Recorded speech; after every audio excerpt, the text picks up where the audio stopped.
Queridos irmãos, nós queremos saudar a todos com a graça e a paz do Senhor Jesus. Somos gratos a Deus pelo dia de jejum e oração que tivemos. Cremos que Deus não irá fazer, Ele já está fazendo grandes coisas na vida da nossa nação. Então louvamos a Deus por esses dias de quarentena e, como é do conhecimento de todos, nós estamos vivenciando a Semana da Páscoa, mas da Páscoa cristã. A Bíblia nos mostra duas Páscoas distintas, a Páscoa judaica e a Páscoa cristã. Nós temos a ver diretamente com a Páscoa cristã que nós estamos vivendo nesses dias. E a Páscoa cristã já está dizendo, Jesus é a nossa Páscoa, Ele é o nosso Cordeiro Pascal, que se deixou sacrificar em nosso lugar para nos trazer o perdão dos pecados e a salvação da nossa alma, enfim, uma vida liberta, porque o sentido real da palavra Páscoa é passagem. Em Cristo nós passamos da vida, da morte para a vida, do pecado para uma vida de santidade. Então a Páscoa tem um significado todo especial para nós. Eu queria ler o texto da instituição da Páscoa, que está no livro de Êxodo, o segundo livro da Bíblia, no capítulo 12. Eu vou ler aqui como o texto fala, quando Deus instituiu a Páscoa, ainda quando o povo estava vivendo a escravidão lá no Egito. Então o texto diz assim: disse Deus a Moisés e a Arão na terra do Egito: este mês vos será o principal dos meses, será o primeiro mês do ano. Falai a toda a congregação de Israel, dizendo: aos 10 desse mês, cada um tomará para si um cordeiro, segundo a casa dos pais, um cordeiro para cada família. Mas, se a família for pequena para um cordeiro, então convidará ele o seu vizinho mais próximo, conforme o número das almas, conforme o que cada um puder comer. Por aí calculareis quantos bastem para um cordeiro. O cordeiro deverá ser sem defeito, macho de 1 ano. Podereis tomar um cordeiro ou um cabrito, e o guardareis até ao 14º dia deste mês. E todo o ajuntamento da congregação de Israel o imolará no crepúsculo da tarde. Tomarão do sangue e porão em ambas as ombreiras e na vega das portas, nas casas em que o comerem. Naquela noite comerão a carne assada no fogo, com pães asmos e ervas amargas a comerão. Não comereis do animal nada cru nem cozido em água, porém assado ao fogo, a cabeça, as pernas e a fressura. Nada deixareis dele até pela manhã. O que, porém, ficar até pela manhã, queimá-lo-eis. Desta maneira o comereis: lombos cingidos, sandália nos pés e cajado na mão. Comê-lo-eis à pressa, é a Páscoa do Senhor.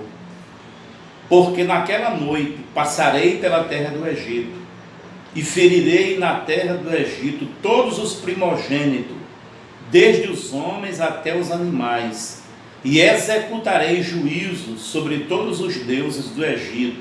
Eu sou o Senhor. O sangue será por sinal nas casas em que estiverdes.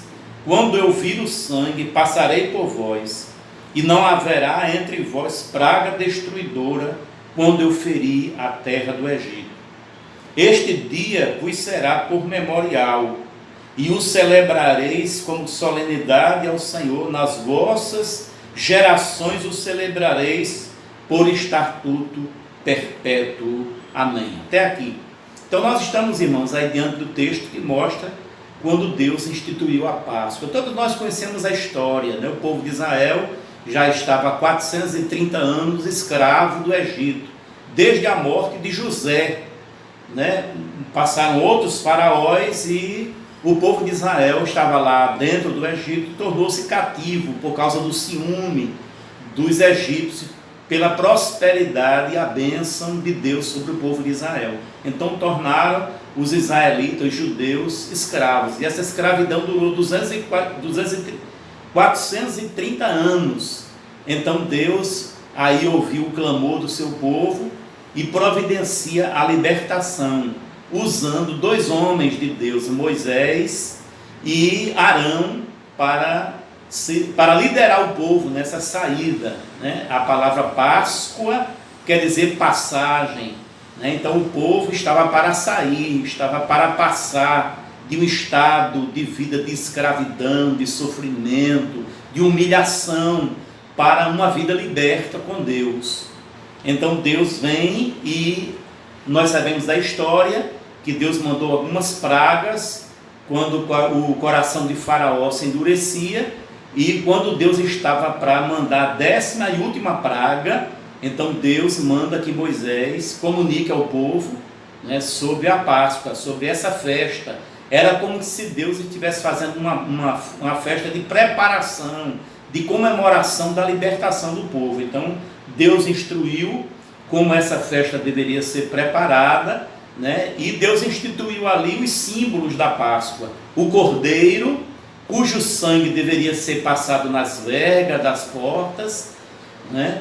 E as ervas amargas, que falavam da amargura do povo durante o período do cativeiro, e os pães asmos, que significava também, não é, uma vida nova, uma vida liberta, uma vida abençoada por Deus. Então Deus instituiu esses 3 símbolos, podemos dizer, da Páscoa, na instituição: o cordeiro, os pães asmos, que falava da vida nova, né, e as ervas amargas, para que o povo nunca esquecesse, né, de que Deus os tirou do Egito com mão de ferro. E quando Deus estava para mandar a última praga, Deus instituiu a Páscoa, né? Então a palavra Páscoa quer dizer passagem, e Deus mandou que o povo fizesse a Páscoa, né? E que rapidamente saísse. Deus em seguida ia tirar o povo.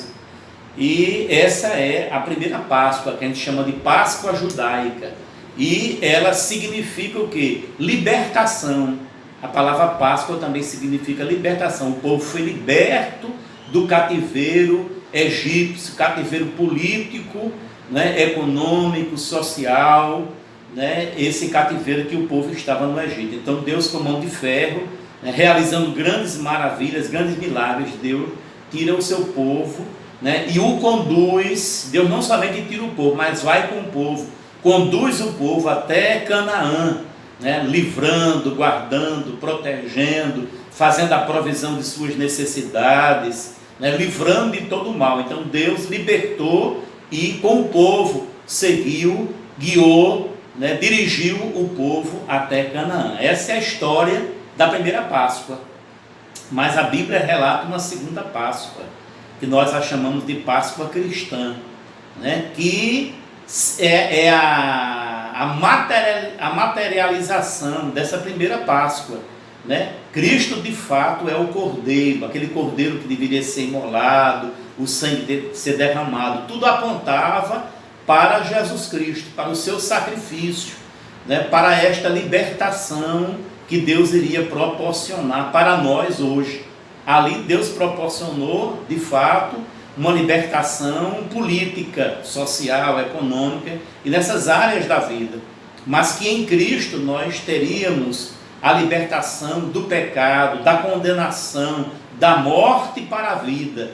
Então Jesus Cristo veio, né? Ele é a nossa Páscoa, ele se tornou o nosso Cordeiro Pascal, ele foi pendurado na cruz, derramou o seu sangue, e através do seu sangue nós temos a remissão dos nossos pecados e a salvação da nossa alma. Então nesses dias nós estamos comemorando esta Páscoa cristã, que fala da morte vicária e substitutiva de Jesus e da sua ressurreição, que trouxe libertação da escravidão, do domínio do pecado. E muito breve, na sua volta, né, nós também seremos livres da presença do pecado.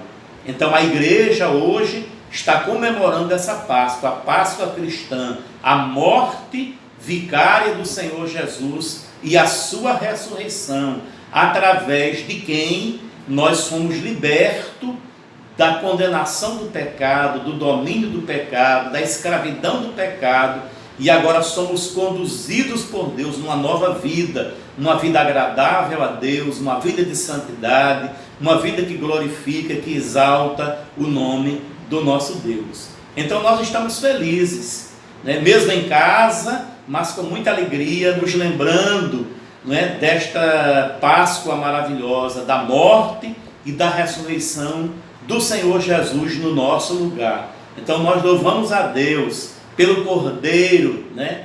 Quando João estava realizando o seu batismo com água para arrependimento lá no Jordão, e de repente ele divisou alguém que ia se aproximando, e esse alguém era Jesus, e ele apontou e disse: eis aí o Cordeiro de Deus que tira o pecado do mundo. Então Jesus é o nosso Cordeiro Pascal, ele é a nossa Páscoa, e por isso nós bendizemos a Deus e exaltamos o seu nome, porque Jesus foi sacrificado no nosso lugar para nos dar uma vida liberta, e agora nós temos toda a liberdade para adorar, para glorificar, para exaltar, para servir, para honrar a Deus com a nossa vida em gratidão a tão grande amor demonstrado ali na cruz do Calvário, quando o próprio Deus, pela sua soberania, seu amor, fez um gesto de graça, de bondade, enviando o seu Filho para vir aqui, se tornar o nosso Cordeiro Pascal e ser sacrificado e morto no meu lugar e no seu lugar, para nos dar assim o perdão dos nossos pecados e a salvação da nossa alma. Então nós vimos, irmãos, nessas duas Páscoas o mesmo significado.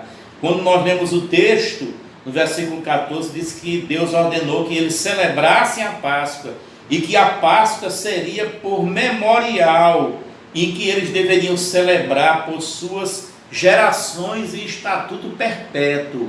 Então ainda hoje os judeus celebram esta Páscoa, principalmente os judeus ortodoxos, aqueles que ainda não creem em Jesus como seu único e suficiente Salvador. Mas nós, a igreja, o povo eleito de Deus em Cristo Jesus, celebramos essa Páscoa, a morte e a ressurreição de Jesus Cristo, nosso bendito Salvador. E então a Páscoa, ela é um memorial de libertação.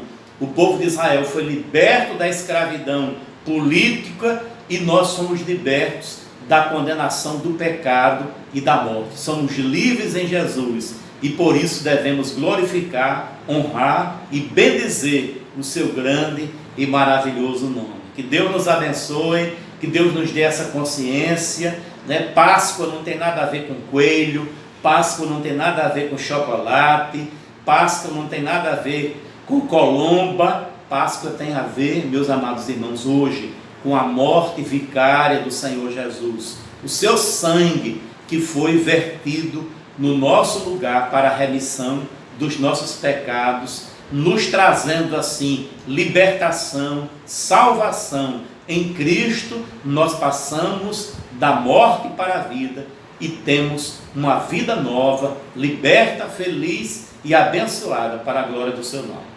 Deus nos abençoe em nome de Jesus. Amém, irmãos. Então essa crise global do coronavírus só nos trouxe mais a bênção de estarmos em casa deste dia, fazendo a nossa Páscoa, que é Jesus Cristo. Então Jesus é a nossa Páscoa e nós queremos dizer a todos que nós estamos felizes e hoje foi um dia de oração e jejum pela nossa pátria e vamos continuar clamando a Deus pela nossa libertação. Amém? Que o Senhor nos abençoe.